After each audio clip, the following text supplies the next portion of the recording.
Hello everyone, tally point computer institute में आप सभी का स्वागत है। आज के इस कोर्स के जरिए हम सीखेंगे बहुत सारे स्किल्स और डेवलप करेंगे अपने आप को बनाने के लिए जॉब रेडी। जी हाँ, तो आज के इस कोर्स में चलिए कुछ नया सीखते हैं। हमारे सामने एक ब्लैंक माइक्रोसॉफ्ट वर्ड की डॉक्यूमेंट और यहीं से हम शुरुआत करने जा रहे हैं हमारे रिज्यूमे की, हमारे बायोडेटा की। दोस्तों, कुछ इंपॉर्टेंट जानकारी जो आपके रिज्यूमे में, आपके बायोडेटा में होनी चाहिए, उसी को फिल करते हुए मैं आपको एक बेसिक सा, सिंपल सा, अच्छा सा रिज्यूमे बनाना सिखाऊंगा। आज के इस वीडियो को देखिएगा पूरा अंत तक, ताकि आपको पता चले कि कौन सी चीजें बहुत ज्यादा जरूरी हैं और हमेशा होनी चाहिए। फिर चाहे आप फ्रेशर हो, एक्सपीरियंस पर्सन हो, या आप एक स्टूडेंट ही क्यों ना हो, आपको अगर अप्लाई करना है कहीं पे भी तो रिज्यूम तो जरूरी है ही। और इसीलिए इन कुछ चीजों का समावेश हमेशा अपने रिज्यूमे में कीजिए। तो सबसे पहली चीज जो सबसे बेसिक है वो होता है आपका नाम। और आपका नाम जो है दोस्तों, सबसे पहले आपको वहां पर ऊपर लिख देना है और इसको थोड़ा सा जो है आप बड़ा कर दीजिएगा। सिलेक्ट करके आपको जाना है ऊपर और यहां से आप इसके फॉन्ट साइज को बड़ा कर सकते हैं। तो मैं यहां पर इसकी फॉन्ट साइज ले लेता हूं 20 और इसको कर देता हूं बोल्ड। दोस्तों, इसके बाद आप एंटर करके नीचे आइए और फॉन्ट साइज को थोड़ा सा छोटा करते हुए आप आपकी बेसिक जानकारी जो है, जो कि एक बार में ही पढ़ करके सामने वाले को पता चल जाए कि भैया हाँ, ये लड़का है या ये कैंडिडेट है और ये यहां पर रहता है, इसका ये कॉन्टैक्ट नंबर है, ये ईमेल आईडी है। क्योंकि कई बार ऐसा होता है कि वो आपको बाद में भी इंटरव्यू के कॉन्टैक्ट कर सकते हैं, तो इसीलिए ये बहुत जरूरी है कि कुछ मुख्य जानकारी आप शुरुआत में ही लिखें और इससे उनके लिए भी काम आसान हो जाता है जहां पर आप इंटरव्यू दे रहे हैं। तो यहां पर मैं लिखता हूं एड्रेस,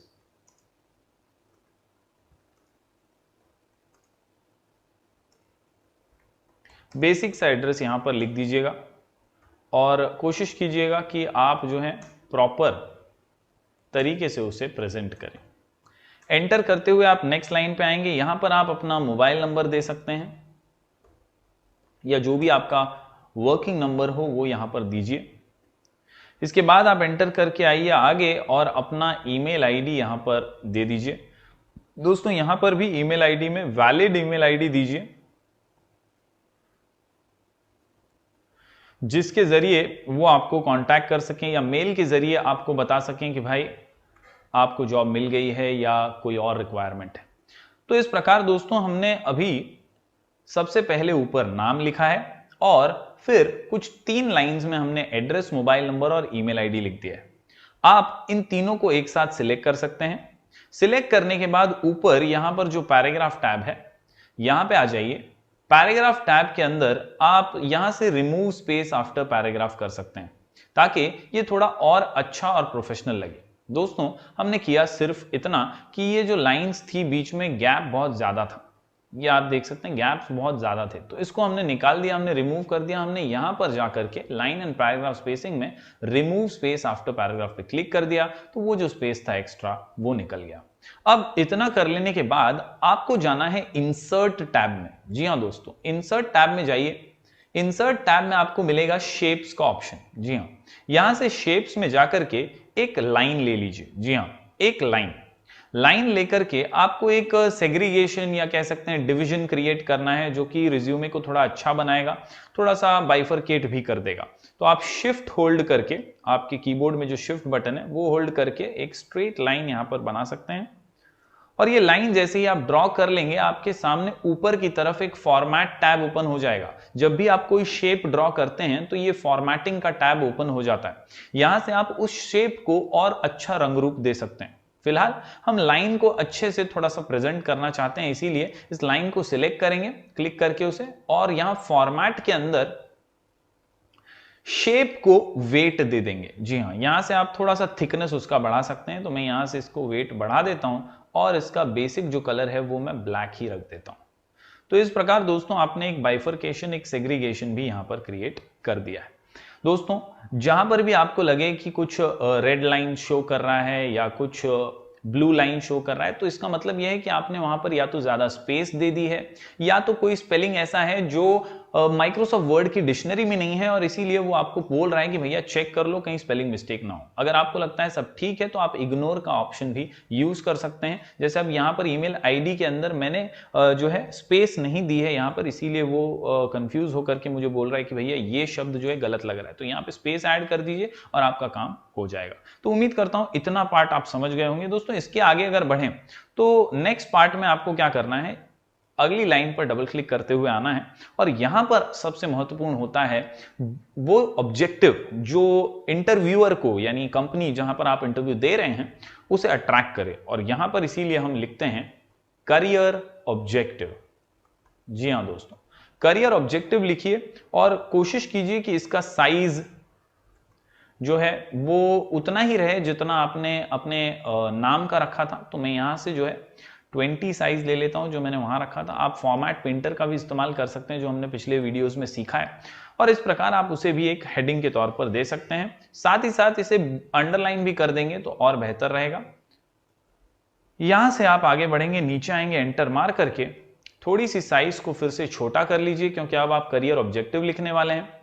करियर ऑब्जेक्टिव में ज्यादा बोल बच्चन देने की जरूरत नहीं है, लेकिन कुछ इतना सिंप्लीफाई करके लिखिए कि वो समझ पाएं कि बॉस आप में हुनर है, काबिलियत है और आप इस जॉब के लिए बेस्ट हैं। तो यहां पर दोस्तों कई लोग जो हैं ओन वर्ड्स में अपने हुनर के बारे में लिखते हैं, या आप चैलेंजेस एक्सेप्ट करने के लिए तैयार हैं, ऐसी बातें यहां पर मेंशन कर सकते हैं।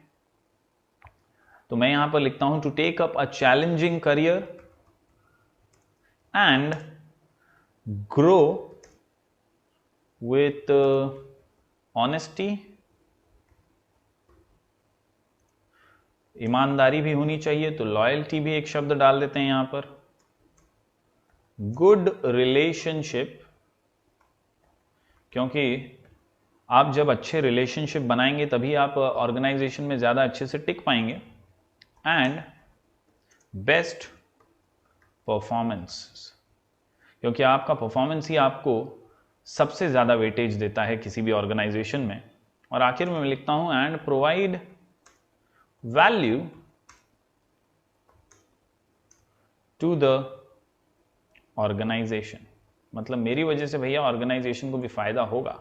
इस प्रकार 2 लाइन 3 लाइन में, कुछ लोग 4 लाइन भी लिखते हैं। आप अपने हिसाब से अपने आप को प्रेजेंट कर रहे हैं तो बखूबी प्रेजेंट कीजिए। ये मैंने लिखा है, ऐसा जरूरी नहीं कि आप इसे ही कॉपी कर लें। आप खुद के दिमाग चलाकर खुद की क्रिएटिविटी के हिसाब से भी यहां पर लिख सकते हैं। आपको अपना करियर ऑब्जेक्टिव, अपना मकसद यहां पर लिखना है जो कि सामने वाले को प्रभावित कर सके। बढ़ते हैं दोस्तों अगली इंपॉर्टेंट चीज की ओर, और ये होती है दोस्तों एकेडमिक क्वालिफिकेशन। जी हां, ये बहुत जरूरी है, एकेडमिक क्वालिफिकेशन, क्योंकि इसी से आपको आजकल जो है जज किया जाता है कि भैया कितना पढ़ा लिखा कैंडिडेट है। वंस अगेन दोस्तों, कोई हेडिंग है तो मैं उसे अनुमान सेम साइज का रखने की कोशिश करूंगा और इसे मैं अंडरलाइन भी यहां पर कर लेता हूं। तो इस प्रकार एक बाइफर्केशन ऑटोमेटिकली क्रिएट हो जाता है। तो यहां पर एकेडमिक क्वालिफिकेशन पे आ गए हम। और दूसरी बात दोस्तों यहां पर खास ये भी रखिए कि आप जो दूसरी चीजें हैं उनको छोटे साइज में लिखिएगा हमेशा। अब यहां पर एकेडमिक क्वालिफिकेशन में आप लिखते हैं कि आपने कितनी पढ़ाई की है। आपने 10th स्टैंडर्ड कब पास किया था, आपने 12th स्टैंडर्ड कब पास किया है, या आपने कितनी अभी तक पढ़ाई की है, या पढ़ाई आगे भी अभी भी जारी है आपकी, तो वो डिटेल्स आपको यहां पर देनी है। तो वो कुछ इस प्रकार से आप दे सकते हैं। आप जाएंगे इंसर्ट टैब में दोस्तों, और टैबुलर प्रेजेंटेशन ऑफ डेटा, ये बहुत ज्यादा खूबसूरत भी लगता है, प्रेजेंटेबल भी लगता है, और इसीलिए इंसर्ट में जाकर के आप टेबल्स का इस्तेमाल कर सकते हैं। जी हाँ, यहां पर टेबल में जाइए।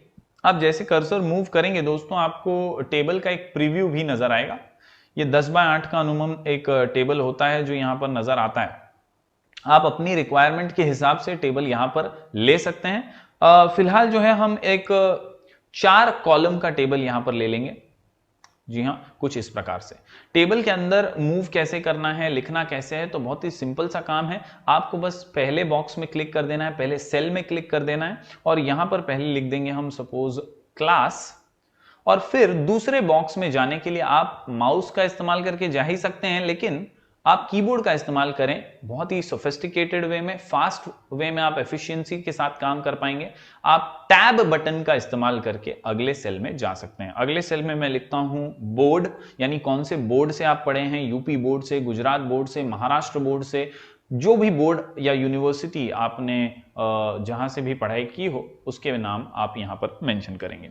इसके बाद टैब प्रेस कीजिए, अगले कॉलम में आ जाइए, यहां per year in which you have passed और आखिर में परसेंटेज। तो इस प्रकार दोस्तों आप एक 4 कॉलम का टेबल बना लीजिए और फिर टैब प्रेस करते हुए उसमें अपनी जानकारी फिल कर दीजिए। जैसे अभी यहां पर मैं एक रैंडम जानकारी फिल कर देता हूं, सपोज एसएससी महाराष्ट्र बोर्ड, यहां पर मैं लिख देता हूं सपोज 2006, कुछ परसेंटेज यहां पर हम लिख देते हैं रैंडमली, नीचे आ जाते हैं एचएससी लिख देते हैं। तो इस प्रकार आप अपनी डिटेल्स जो हैं यहां पर डालिएगा। मैं सिर्फ आपको सैंपल बता रहा हूं कि इस प्रकार आपको बनाना होता है, अच्छा लगता है। ग्रेजुएशन की अगर बात करें तो यहां पर ग्रेजुएशन आपने जो यूनिवर्सिटी से किया हो उसका नाम लिख दीजिए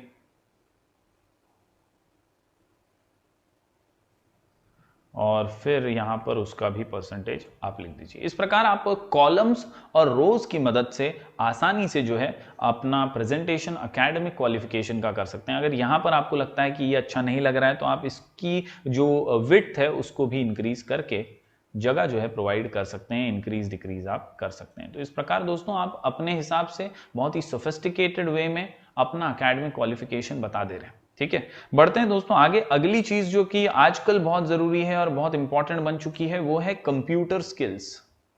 ये भी बहुत ज्यादा मायने रखता है और बहुत ज्यादा इंपॉर्टेंट हो गया है आजकल के इस दौर में। कंप्यूटर सभी को आना चाहिए और इसीलिए हमने ये जबरदस्त सीरीज को शुरू किया है, digital learning with Jayesh Rajgor, और इसके माध्यम से मैं कोशिश कर रहा हूं कि आपको अलग अलग कंप्यूटर स्किल्स जो है वो मैं बता पाऊं और उसी माध्यम से मैं चाहता हूं कि आप सभी कंप्यूटर सीखें हमेशा, और नई नई चीजें सीखेंगे तभी तो आपका जो मान सम्मान है वो बना रहेगा और बढ़ता रहेगा। तो कंप्यूटर स्किल्स के बारे में अगर यहाँ पे हम आए तो यहाँ पर भी आप टेबल का इस्तेमाल तो कर ही सकते हैं, लेकिन अगर आप टेबल इस्तेमाल नहीं करना चाहते हैं, आप नॉर्मली लिखना चाहते हैं तो भी आप यहाँ पर प्रेजेंट कर सकते हैं। जैसे वेल, अब जैसे यहाँ पर अंडरलाइन आ गया है तो आप कंट्रोल यू प्रेस कर दीजिए, अंडरलाइन ऑफ हो जाएगा और फिर आगे बढ़िए।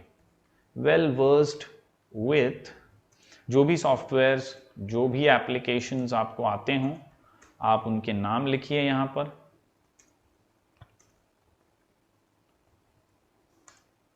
जो भी एप्लीकेशन आपको आते हों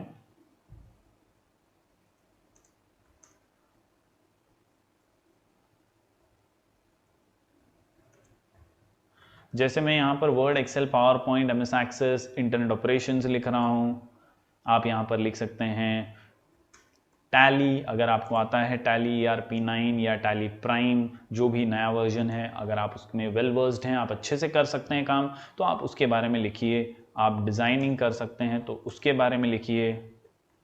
जो भी आपके कंप्यूटर स्किल्स हैं और आप जिसमें अच्छे हैं उसके बारे में यहाँ पर 1 या 2 लाइन में लिख दीजिए। दोस्तों इसके अलावा कई लोग जो हैं अपनी उपलब्धियां भी लिखते हैं, कई लोग इसी तरह अपना वर्क एक्सपीरियंस भी शेयर करते हैं। तो जब भी आप अगली हेडिंग लिखें आप यहां पर उसे बड़ा सा लिखिए, अंडरलाइन करें और उसके नीचे उसके बारे में लिखिए। बस यही फॉर्मेट आपको हमेशा फॉलो करना है। दोस्तों मैं सिर्फ यहां पर आपको एक बेसिक जानकारी दे रहा हूं और बेसिक लेआउट बता रहा हूं कि इस प्रकार से आप बनाएंगे तो बहुत ही सुंदर, सुशील, अच्छा सा बायोडेटा बन जाएगा और आपको इंटरव्यू के अंदर सामने वाला जो है रिस्पेक्ट से देखेगा और कहीं ना कहीं आपको जो है जज भी अच्छे से कर ही लेगा। तो इस प्रकार आप इसमें जितनी चाहें और चीजें ऐड अप कर सकते हैं। हालांकि कोशिश ये कीजिए कि ज्यादा घिचड़ी पिछड़ी मत कीजिए, इसके अंदर बहुत ज्यादा चीजें डालिए मत, उतनी डालिए कि वो एक बार में पढ़े और समझे और बाद में वो आपसे भी जानने के लिए उत्सुक रहे, है ना। तो आप सब कुछ इसमें भर देंगे, कुछ कुछ चीजें अगर डालेंगे, अच्छे से डालेंगे, अच्छे से प्रेजेंट करेंगे तो ये बेहतरीन रहेगा। दोस्तों बढ़ते हैं आगे। यहां पर आप पर्सनल प्रोफाइल भी डाल सकते हैं। जैसे ये चीज जो होती है बहुत इंपॉर्टेंट होती है, बहुत लोग ये करने से हिचकिचाते हैं, लेकिन पर्सनल प्रोफाइल जो है ये आपकी एक्चुअल पहचान है, तो इसको कभी मत छुपाइए, इसमें कभी भी गलत जानकारी मत दीजिए और इसे अच्छे से प्रेजेंट कर दीजिए। अब यहां पर मैं दोस्तों पर्सनल प्रोफाइल में आऊं तो सबसे इंपॉर्टेंट होता है फादर्स नेम सबसे पहले, फादर्स नेम लिखिए, आप कोलन डाल करके जो है नाम जो है आगे लिख सकते हैं, ठीक है। एंटर प्रेस कीजिए। इसके अलावा आप डेट ऑफ बर्थ लिख सकते हैं, ये पूरा लिखेंगे तो ज्यादा बेहतर रहेगा। कोलन डाल दीजिए और अपना डेट ऑफ बर्थ जो भी है वो यहां पर मेंशन कर दीजिए। दोस्तों इसके अलावा आप मैरिटल स्टेटस,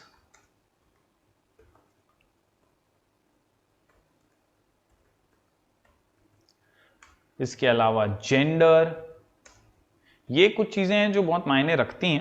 हालांकि हम इस पे ज्यादातर ध्यान नहीं देते, लेकिन ये छोटी छोटी चीजें हैं जो आपका रुतबा और आपकी पहचान बनती हैं। इसके अलावा नेशनलिटी की बात करें तो ये भी बहुत जरूरी है।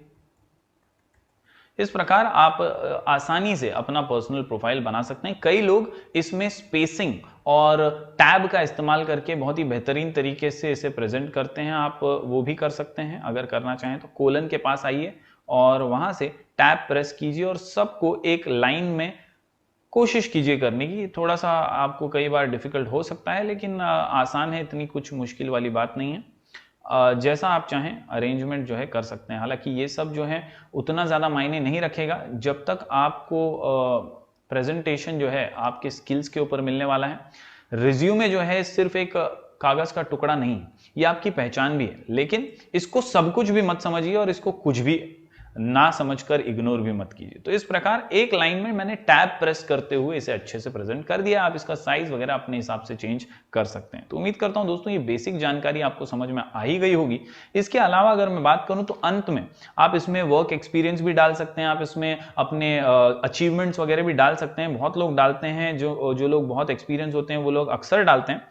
यहां पर मैं इसको वाइंड अप करते हुए अंत में क्या डालना है वो बताता हूं। यहां पर आप डालेंगे डिक्लेरेशन। जी हाँ, डिक्लेरेशन जो होता है वो बहुत मायने रखता है, क्योंकि आपने जो इस पेपर में लिखा है ज्यादातर कंपनीज उसी को फर्स्ट इंस्टेंस में बिलीव करने वाली है। हालांकि आजकल तो वेरिफिकेशन वगैरह सब कुछ होता ही है, लेकिन वो तब होता है जब आप सिलेक्ट होते हैं। तो हमेशा ये याद रखिए कि आप एक डिक्लेरेशन डालें जिससे एक भरोसा क्रिएट हो, जिससे कि एक बिलीफ क्रिएट हो कि हाँ भाई ये आदमी झूठ नहीं बोल रहा है, इसने जो भी डॉक्यूमेंट के अंदर लिखा है वो वाकई में सही है, इसमें कोई भी झूठ नहीं है। अब फिलहाल मैं आपको बता देता हूं कि उसको कैसे कंटिन्यू करना है। ये हम नेक्स्ट पेज पर जरूर आ गए हैं, लेकिन मैं आपको बताऊंगा कैसे उसे एक ही पेज में लेकर भी आना है।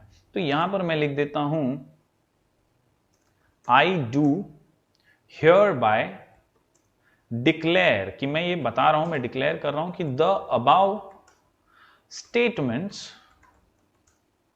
Made in this documents are true to the best of my knowledge. यानी मेरी जितनी भी जानकारी है, मेरी जो भी बेस्ट जानकारी है, उसके अकॉर्डिंगली जो कुछ भी मैंने इस डॉक्यूमेंट में लिखा है वो एकदम सच है, उसमें कोई भी झूठ नहीं है। डेट, प्लेस और फिर अपना नाम जो है वो आप राइट हैंड साइड में लिख सकते हैं। कुछ इस प्रकार आप पहले यहां पर लिख दीजिए और फिर इसे सिलेक्ट करके आप पैराग्राफ टैब का राइट वाला ऑप्शन भी सिलेक्ट कर सकते हैं, दैट इज Ctrl+R। तो इस प्रकार आपका बायोडेटा जो हो जाता है रेडी। मैं इसे एक पेज पर लाने के लिए ये सजेस्ट करूंगा कि आप इस तरफ लेफ्ट साइड पे जो रूलर बना हुआ है वहां जाइए, ये एक छोटा सा हैंड सिंबल आ जाएगा, या तो आप साइज भी छोटी कर सकते हैं। साइज छोटी करेंगे तो भी आप ऑटोमेटिकली सारी चीजों को एक पेज पर लेकर आ जाएंगे। जैसे मैं Ctrl+A कर देता हूं और यहां से जो है थोड़ी सी साइज को रिड्यूस करता हूं। अब आप देखिए everything has come in the best possible way. एक ही पेज में सब कुछ आ चुका है। यहां से मैं व्यूज चेंज करके आपको दिखा रहा हूं। In this way my dear students, आप आसानी से सभी चीजों को एक ही पेज में प्रेजेंट कर सकते हैं और अच्छे से अपना बायोडेटा, अपना रिज्यूम बना सकते हैं। एकदम बेहतरीन तरीके से आप अपना रिज्यूमे यहां पर बनाकर बता सकते हैं। मैं आपको एक प्रिंट लेआउट बता देता हूं। आप फाइल मेनू जो है हमारा, इसमें चले जाइए, यहां पर आप प्रिंट पर क्लिक कीजिए। जैसे ही आप प्रिंट पर क्लिक करेंगे दोस्तों थोड़ा सा लोड होगा और आपको यहां इस तरफ आप देखिए राइट हैंड साइड पर एक प्रीव्यू दिखाई देगा जो कि आपको बताएगा किस तरह से आपका जो बायोडेटा है वो प्रिंट होकर के दिखने वाला है। जरा भी कुछ आपको यहाँ पर गड़बड़ लगता है, जैसे यहाँ पर लग रहा है, तो आप वापस से एस्केप प्रेस करके बाहर जा सकते हैं और उसे चेंजेस जो है कर सकते हैं। कई बार ऐसा अलाइनमेंट जो है वो बदलता है, चेंज होता है। जब आप लेआउट वगैरह चेंज करते हैं तो इससे डरने की कोई बात नहीं, उसे आप ठीक करके वापस से जो है प्रिंट कमांड दे सकते हैं। तो उम्मीद करता हूं दोस्तों रिज्यूम कैसे बनाना है, बायोडेटा कैसे बनाना है वो आप समझे होंगे। ये एक बेसिक फॉर्मेट है। आप गूगल करके बहुत सारे रिज्यूमे के अलग अलग टेम्पलेट्स ढूंढ सकते हैं, लेकिन जितना इसे बेसिक और सिंपल रखेंगे उतना ज्यादा अच्छा होगा।